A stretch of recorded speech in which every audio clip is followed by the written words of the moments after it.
नमस्कार दोस्तों, आप देख रहे हैं सरल न्यूज, भारत का सबसे सर्वाधिक खबरों वाला चैनल जो आपको देता है देश विदेश की सच्ची खबरें सबसे पहले सरल न्यूज पर मिलती हैं। आइए आगे बढ़ते हैं आज की मुख्य खबर की ओर।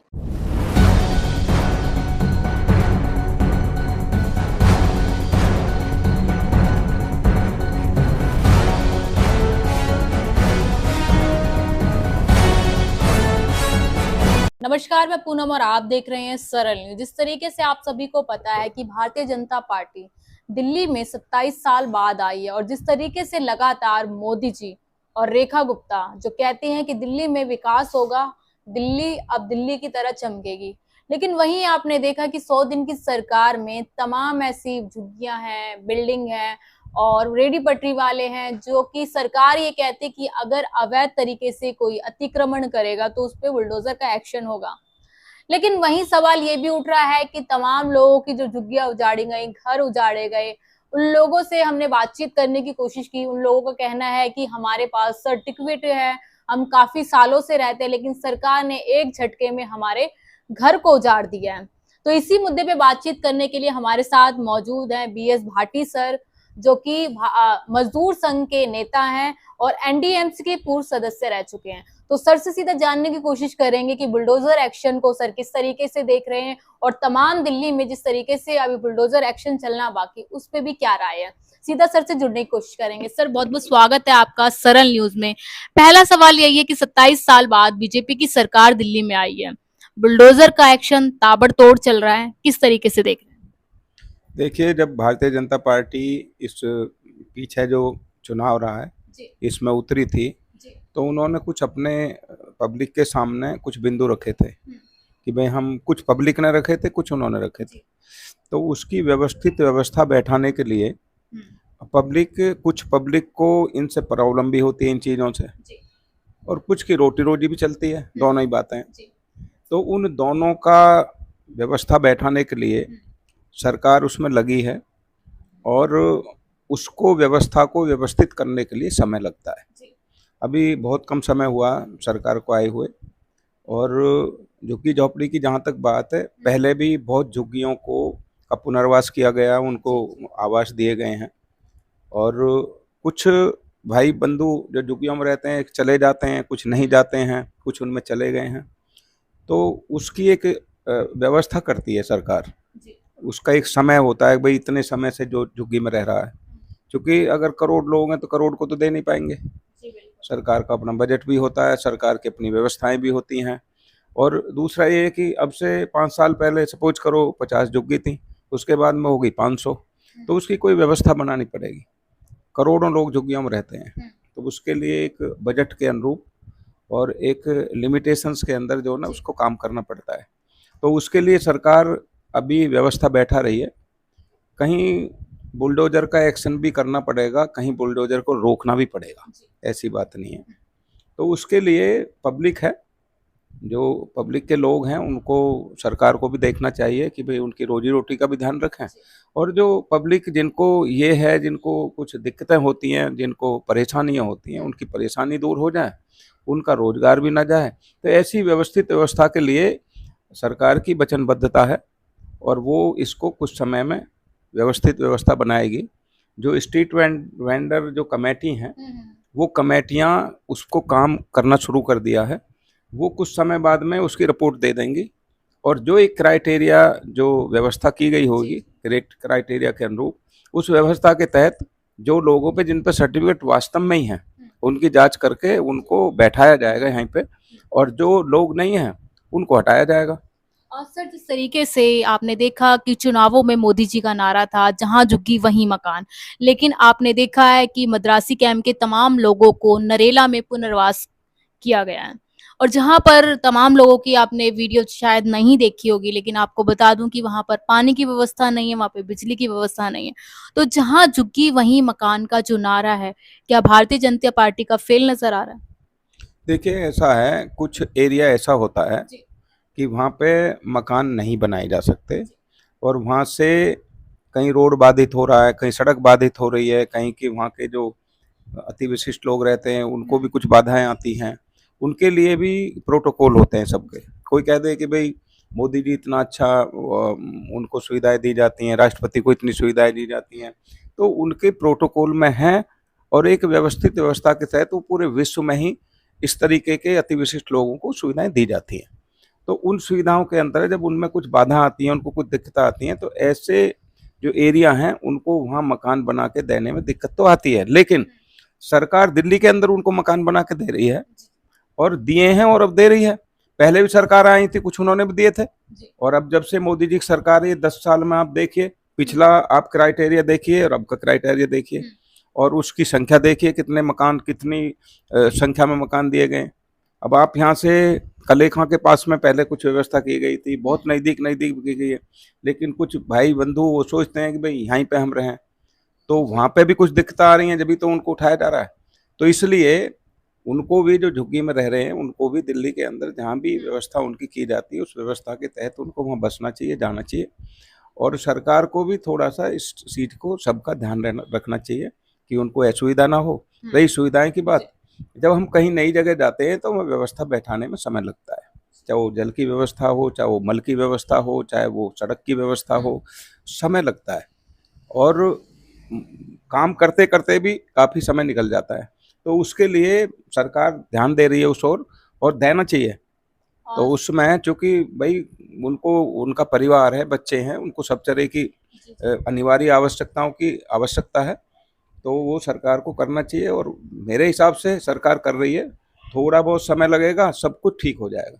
सर, जिस तरीके से आप एनडीएमसी के पूर्व सदस्य रह चुके हैं, एनडीएमसी की लगातार मांग होती है, उनके कर्मचारियों की मांग होती है कि जितने भी डेथ केसेस हैं उस पर सुनवाई करे सरकार, पक्की नौकरी दे और कहीं ना कहीं मुआवजा दे। तो उस पर क्या लग रहा है, आप बीजेपी की सरकार है दिल्ली में, तो क्या कुछ काम हो पाएगा? मैं आपको बताता हूँ, इसके लिए हमने, जब हम लोग थे परिषद में, तो मैं कर्मचारियों का प्रतिनिधित्व कर रहा था। मैं उस समय भारतीय मजदूर संघ का प्रदेश अध्यक्ष का काम भी देख रहा था और मैं 6 साल रहा, 2 बार रहा था उस समय। तो मेरे ध्यान में उनकी समस्याएं ज़्यादा आती थी। जिसका जो पेशा होगा, जो साइड का होगा, उसको उसका ध्यान ज़्यादा आएगा। और जो हमारे साथ जो भाई लोग थे वो कोऑपरेट करते थे, सब सहयोग करते थे। और उसका ये था कि उस समय हमने, जो डेथ केसेज की आप बात कर रहे हैं, मैंने पिछले 15-15, 20-20 साल तक के लोगों को गांवों से भी बुला करके, और हमने 1-1 साल, 6-6 महीने उनको दिए कि वो आकर के अपने डॉक्यूमेंट्स जमा करें, एक लिस्ट बनवाई थी। उस समय लगभग 1100 कुछ की जो करना मूलक आधार पर जिनको नौकरी दी जानी है, वो लगभग 1100 कुछ, 1150 के करीब में सूची बनी थी। तो उसमें जो ना एकदम से 1150 को परमानेंट तो किया नहीं जा सकता, ये हम भी जानते हैं। वो मेरी मांग थी, लेकिन मैं भी ये जानता हूँ कि भाई 1150 को एकदम से नहीं दिए जा सकते। तो एक माननीय सर्वोच्च न्यायालय का एक नियम आया था कि भाई आप जो 5% दे सकते हैं। अब उस 5% में दिक्कत है, उस 5% की डेफिनेशन अपने अपनी तरीके से उसके जो मुखिया हैं, चाहे वो एनडीएमसी है, चाहे वो नगर निगम है, या वो नगर पालिका है, या वो केंद्र सरकार के अधिकारी हैं, वो अपने अपने तरीके से उस परिभाषा को परिभाषित कर रहे हैं। और उनका एक तरह से उस नियम का जो ना, एक तरह से उसको कंट्राडिक्टिव बना रहे हैं। जबकि ये है कि टोटल वैकेंसी जितनी टोटल वैकेंसी हुई, उस टोटल में से 5% देना है। अब हमारे यहाँ पे 4500, 5000 कर्मचारियों को परमानेंट किया गया, तो इसका मतलब आप जानते हो कि 450 वैकेंसी थी, 4500, तो 4500 का 5% दो उनको। दूसरी बात, अभी जल बोर्ड ने एक व्यवस्था दी पीछे, यानी कोई भी निगम, कोई भी नगर पालिका देश के अंदर, कोई भी विभाग अपने अपने तरीके से उनको नौकरी दे सकती है, वो अपने तरीके से नौकरी दे सकती है। तो आज एनडीएमसी में आप 1150 लोगों को या 1200 लोगों को, उनको रोजगार 2 तरीके से दे सकते हैं। एक तो ये कि उन्होंने 33% दिया जल बोर्ड वालों ने, तो आप 33% टोटल जितनी वैकेंसी उसका 33% दो।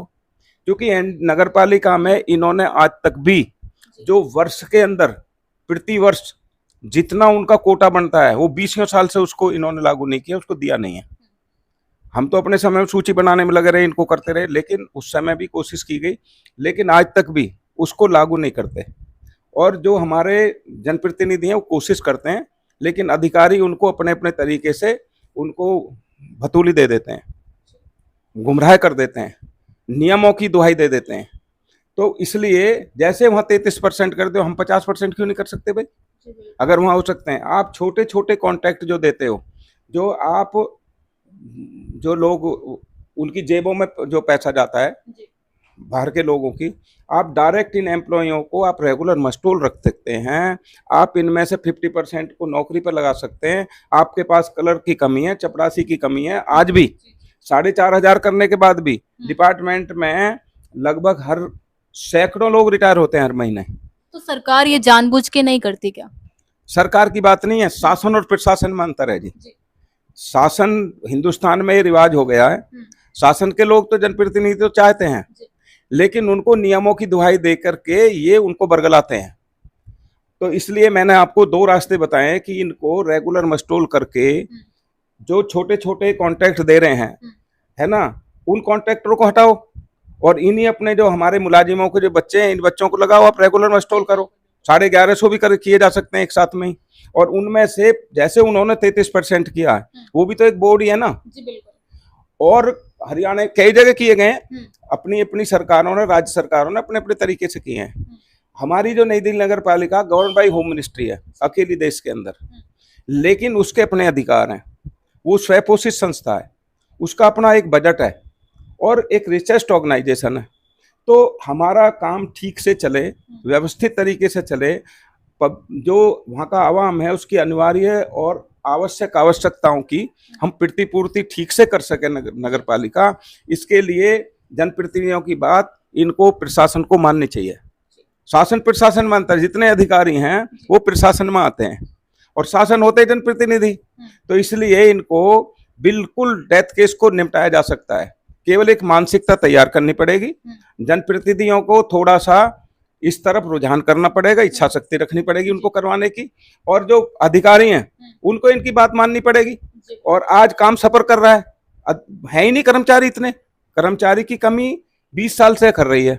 4,500 करने के बाद आज भी वैकेंसी खाली है। कभी भी इसमें नगर पालिका में आप देखो, कभी भी 55% से ज्यादा वैकेंसी कभी भी भरी नहीं गई।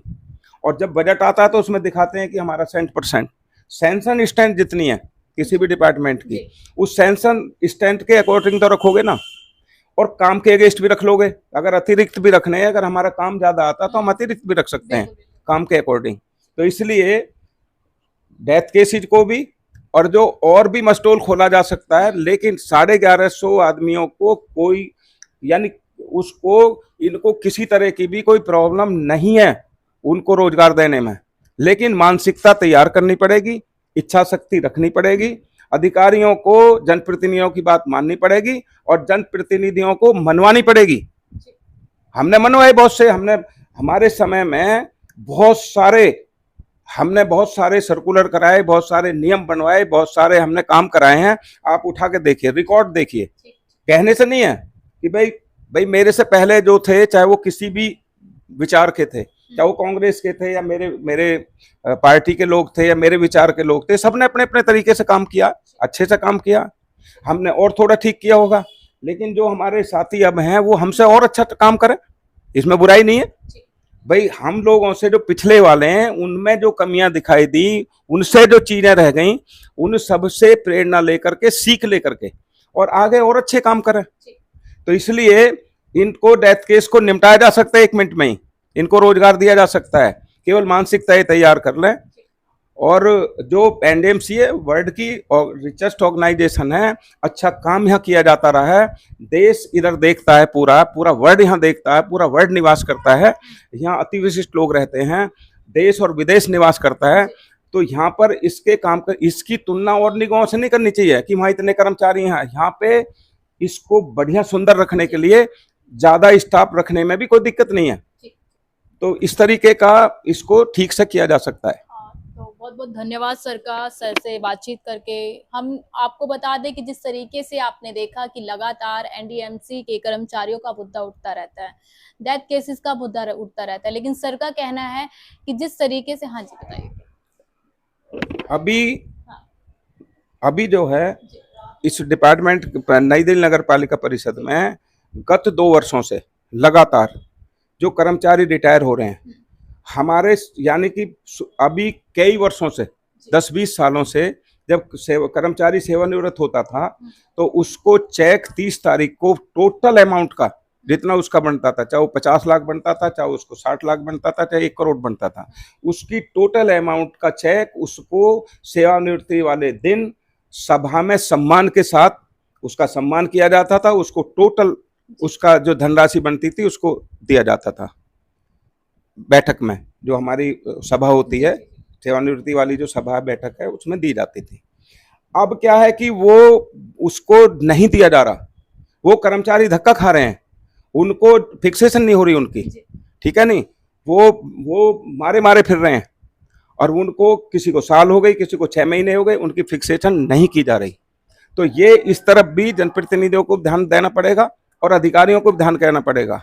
ये कोई दादालाई नहीं है किसी की, आज अधिकारी है कल को चला जाएगा, जो हम थे हम हट गए, जो आगे आए वो भी हटेंगे मेरे साथी। तो उनको इन सब चीजों को, छोटी छोटी चीजें, सारी चीजें, हमने 11,000 करवाया था वो खत्म हो गया, जो 3500 से 11,000 का जो हमने करवाया था बोनस वो खत्म हो गया, डीटीएल वेतनमान खत्म कर दिया गया। अरे उसमें सुधार किया जा सकता था, सुधार भी नहीं किया गया। लोगों की रिकवरी हो रही है, लोगों की लाखों की रिकवरी हो रही है, उनको प्रताड़ित किया जाता है। 7/4/2016 से उसने गृह मंत्रालय ने उसको बाधित किया, भाई डीटीएल नहीं देंगे। लेकिन 7/4/2016 के बाद हमारी जो कमेटी थी, हमने 62 कैटेगरी को, 60 कैटेगरी को हमने उस समय डीटीएल वेतनमान विद एरियर उनके खातों में पहुंचाया। 62 कैटेगरी को, कई हजार आदमी को हमने दिया। ऐसा नहीं है ना, वो बाधित हुआ उस समय। तो आप उसको, जब वो वेतन आयोग 7/4/2016 तक किसी भी सरकार में, किसी भी ऑर्गेनाइजेशन में, किसी भी बोर्ड में, किसी भी संस्था में आप एक गजट नोटिफिकेशन होता है, जब सरकार का गजट नोटिफिकेशन 7/4/2016 से है तो 7/4/16 तक उसको जो जिस तरह की आप सुविधा दे रहे थे, जो आपको वेतन आयोग दे रहे थे, जो उसको डीटीएल दे रहे थे, वहां तक फिक्सेशन करके 7/4/16 तक इनको लानी चाहिए। उसके बाद इनको 7वें वेतन आयोग देना चाहिए था, तो उनका 1 रुपया का नुकसान नहीं होता। अब उसको हुआ तो 7/4/16 को ला रहे हैं पीछे से करके, उनको लाखों का नुकसान हो रहा है कर्मचारियों को। तो एनडीएमसी को अधिकारी मारने पे तुले हुए हैं। इसलिए हमारे जनप्रतिनिधियों से हमारी गुजारिश है आपके माध्यम से कि वो इस तरफ, कर्मचारियों के बहुत नुकसान हो चुका है, ठीक है नहीं, उस तरफ उनको ध्यान देना चाहिए। उनको उनके जो सेवानिवृत्ति के दिन जैसे पहले से उनको चेक दिया जाता था, उनकी धनराशि इनको दिलवाना चाहिए। दूसरी बात, जो उनका जो ये डीटीएल वेतनमान है, इसमें शुद्धिकरण कराना चाहिए। इससे बहुत नुकसान है, 18-20 हजार आदमी का नुकसान हो रहा है, तो इसमें उसको शुद्धि करनी चाहिए। आप 7/4/2016 तक उनको पीछे से फिक्स करके लाओ और उसके बाद में आप दो कौन सा वेतन आयोग देते हो, लेने को तैयार है। तो इसलिए मेरी ये 3-4 डिमांड है डीटीएल की, और आपकी ये क्या कहते हैं इसको, करना मूलक आधार पर उनको नौकरी देने की।